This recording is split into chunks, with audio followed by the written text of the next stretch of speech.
Number 77, the importance of training. Now, the importance of training comes up when I had an experience where they were doing a recast for a Cialis campaign for America. Now, Cialis is an erectile dysfunction drug, or making your erection more functional, should I say, excuse my graphicness, but it's a bit like Viagra.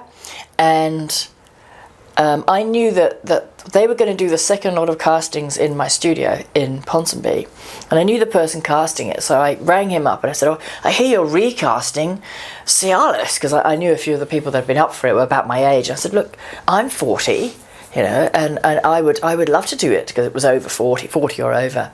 I'd love to have a go." And I knew that I had no self-consciousness when it came to being, if I had to be physical on screen, you know, be making love, be kissing, be whatever, I would find that very easy. Because I'd done it before for another commercial that I got, so my hunch was right, and they invited me to a recall for one of the characters, and somebody that they had liked, that the client preferred to the one that got the job. And he was just an extra, so he hadn't done any training. I say just an extra. He hadn't done any training. Very nice guy, good look. He was there to play my husband.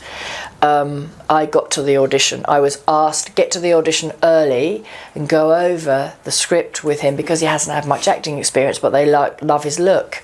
So I got there early and I said, "Look, I'm going to be running my fingers through your hair. I'm going to be kissing you. I'm going to be really amorous and really, you know, don't be shocked and go, 'Oh my God,' or faint or anything. Or clam up, because they need us to be a middle-aged couple that were getting it on in a good way, you know. So it was all very hilarious. I mean, we had a lot of fun with it in the waiting room, and I said, you know, technically I'm going to put my hand there, I'm going to put my hand there, I'm going to be ruffling your hair. Now, what a screen kiss is, and I explained this to him as well, because it is important that you know this, and it comes from the theatrical kiss, which is when you kiss, you don't exchange tongues, but you put lips on lips. So if you use the back of my hand, for example, move your head around slightly, make the right noises. It looks like a real kiss, but it's not. You're not opening your mouth and you're not exchanging any fluids, and you're not. It's not a French kiss, and it's really important that that boundary is set. Now, I remember casting in 1 year 3 different commercials with screen kisses in, and some of them you would see on a commercial and not think twice about. One of them was for a heat pump, and we had husband and wife under the heat pump having a kiss, and she comes into the kitchen, the heat pump is on, everything is lovely, and he gives her a lovely kiss.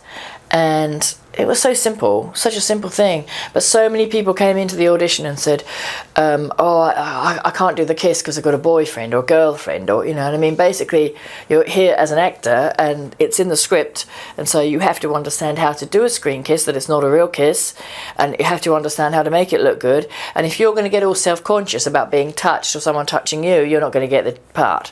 Okay, because even just in a couple that's been together for 100 years, there's still a level of relaxation and intimacy with that couple. So, back to my situation with Grant, who was my husband. We go into the audition and we did exactly what we'd done in the waiting room, and they loved it, and we got the part. And he was overjoyed because it was a really, really well-paid one, and it rolled over as well, which was great. And we became great friends, and he came to do my training. But it was significant that he needed a bit of coaching around not clamming up, not going all shy, not, you know, that it's not personal. You're acting. It's not personal. Because you haven't been to drama school and you haven't been through all the protocol of boundaries, permission, all these things, then for someone to come along and give you a great big smacker can be a bit disconcerting. So this is why we need training. We need to get over this crazy self-consciousness. What I used to say in my classes, actually, I've just remembered, is that we're all leather bags. And one day we're going to wither and die. And I'm hoping I'm going to wither soon, actually, because I'm trying to wither a bit of my body fat. But, you know, so basically we are just a bag of bones with a bit of skin on top. And one day we're going to wither and die. What does it matter if in an acting scene I brush my leather bag up against yours? It's like, what the fuck, it doesn't actually matter. People get very precious.